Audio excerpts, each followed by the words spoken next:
السلام علیکم ناظرین، میں ہوں امین الدین افغان۔ آپ سب کو اپنے یوٹیوب چینل پر خوش آمدید کہتے ہیں۔ ناظرین، کل یمن اور فلسطین سمیت کچھ دوسرے عرب ممالک میں پہلا روزہ تھا۔ رمضان المبارک کا آغاز کل سے ہوا ہے ان ممالک میں، اور کل یمن کے حوثیوں نے ریڈ سی میں امریکہ کے ایک جہاز کو ٹارگٹ کیا ہے، اور یمن کے جو حوثی ہے ان کی طرف سے کہا گیا تھا کہ آج کا جو پہلا روزہ ہے، ہم اس روزے کی جو افطار ہے وہ امریکہ کے اس جہاز کے ساتھ کریں گے۔ ہم رمضان کے اس مہینے میں اپنی کارروائی اور اپنے آپریشن کو مزید تیز کر دیں گے۔ رمضان کے اس مہینے کی وجہ سے ہمارے اندر مزید ہمت اور ایمانی قوت جو ہے وہ مزید بڑھ جائے گی، اور ہم اسی طرح فلسطین کو سپورٹ کریں گے۔ امریکہ اور اسرائیل کے خلاف ہم ہر حد تک جا سکتے ہیں، ہم لڑیں گے۔ اسی طرح اسرائیل کے ڈیفنس منسٹر کا بھی بیان رمضان المبارک کے اس مہینے کے حوالے سے سامنے آیا ہے، اور یوآف گیلانٹ کا کہنا ہے کہ ہم سمجھتے ہیں کہ رمضان کا مہینہ مسلمانوں کے لیے جہاد کا مہینہ ہے۔ ہمارے خلاف جب کسی نے قدم اٹھایا، ہمارا سامنا کسی نے بھی کیا ہے، تو ہم جنگ کے لیے تیار بیٹھے ہیں، اسی لیے آپ یہ غلطی نہ کریں۔ تو یہ بھی ایک خوف پر مبنی بیان ہے، اور اس سے اسرائیل کے جو خوف ہے، جو مسلمانوں سے ان کے اندر جو ڈر ہے، جو خوف ہے، وہ صاف طور پہ دکھائی دے رہی ہے، اور ان کو ابھی بھی یہ خوف ہے مسلمانوں سے کہ اس مہینے میں ہو سکے کہ مسلمان کوئی بڑا قدم اٹھا سکے، پورے دنیا کے مسلمان جو ہے وہ کوئی بڑا ایکشن کر سکے اور ہمارے اوپر کوئی بڑا حملہ کر سکے۔ اسی لیے یہ اکثر اوقات ایسی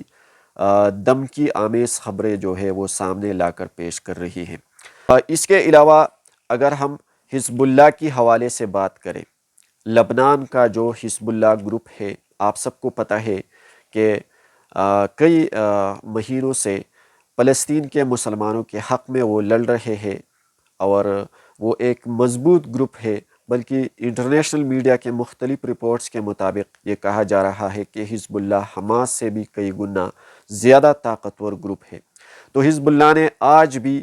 اپنی حملوں کو مزید تیز کر دیا ہے، اور اگر ہم حزب اللہ کی حوالے سے ان کے آپریشن کے حوالے سے بات کریں تو کل انہوں نے بھی ایک خطرناک حملہ کیا ہے اسرائیل کے ایک ایئرپورٹ بیس پر، اور ان کو بھی بہت شدید نقصان پہنچایا ہے۔ لیکن آج 70 راکٹوں پر مشتمل ایک خطرناک حملہ کیا ہے۔ دی ٹائمز آف اسرائیل کی طرف سے یہ رپورٹ سامنے آیا ہے کہ اسرائیل کے ایک بیراج پر حزب اللہ نے 70 راکٹوں سے حملہ کیا ہے، اور ان کو بھی شدید نقصان ضرور پہنچایا ہوگا۔ لیکن دی ٹائمز آف اسرائیل جو اسرائیل کا ایک اخبار ہے، وہ بتاتے ہیں کہ کوئی انجریز وغیرہ نہیں ہوئی ہے، لیکن ضرور کوئی نقصان پہنچایا ہوگا۔ 70 راکٹوں پر مشتمل خطرناک حملہ جو ہے وہ ضرور کوئی نقصان پہنچا سکتا ہے۔ اسی طرح اگر ہم بات کریں مسجد اقصیٰ کی حوالے سے، تو کل پہلا روزہ تھا، اور مسجد اقصیٰ پر صہیونی ریاست کے جو لوگ ہیں، جو فوج ہے، جو یہودی فوجی ہے، انہوں نے مسجد اقصیٰ پر حملہ کیا ہے، اور مسلمانوں کو مجروح کرنے کے لیے، مسلمانوں کے دلوں کے اندر تکلیف اور دکھ بڑھانے کے لیے وہ اپنے مذہبی رسومات جو ہے ان کا جو ایکٹنگ ہے وہ شروع کر چکے ہیں، تاکہ مسلمان اس سے مجروح ہو سکے، مسلمانوں کے دلوں میں وہ جو دکھ ہے اور درد ہے وہ بڑھ سکے۔ اور اسی طرح اگر ہم مغربی کنارے کے حوالے سے بات کریں تو فلسطین کے مغربی کنارے میں بھی کل اسرائیل کے جو فوج ہے ان کی طرف سے یہ خبر سامنے آئی ہے کہ انہوں نے مزید مسلمانوں کو گرفتار کرنا شروع کر چکے ہیں، اور اسی طرح اب تک کل سے اب تک 25 فلسطینیوں کو انہوں نے گرفتار کر لیا ہے۔ تو اس سے ہم خود یہ اندازہ لگا سکتے ہیں کہ یہ جنگ کس طرف چل رہی ہے۔ مزید لڑائیاں اور جڑپیں جو ہے وہ بڑھ چکی ہے، اور رمضان المبارک میں ہو سکے کہ اسرائیل میں ٹائم ٹو ٹائم آپ کے ساتھ یہ بات شیئر کرتا چلا آ رہا ہوں کہ اسرائیل مزید کوئی بڑا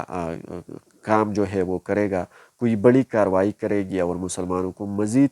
تکلیف میں، مزید مصیبت میں، مزید اذیت میں جو ہے وہ ڈال دیں گے۔ لیکن افسوس کی بات کہ ہمارے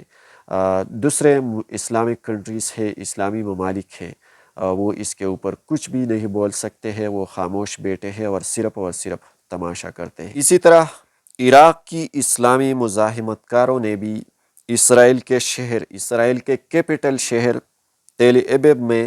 بن گورن نامی ایک ایئرپورٹ ہے، ان کو ڈرون سے نشانہ بنایا گیا ہے، ان کے اوپر ڈرون حملہ کیا ہے، اور ظاہر سی بات ہے کہ ڈرون حملہ بھی بہت زیادہ نقصان جو ہے وہ پہنچا سکتا ہے۔ باہر کے یہ اس وقت کی اپڈیٹس اور خبریں تھی۔ مزید خبروں کے لیے آپ ہمارے ساتھ رہیے، اس ویڈیو کو لائک کیجیے، شیئر کیجیے۔ Thank you very much.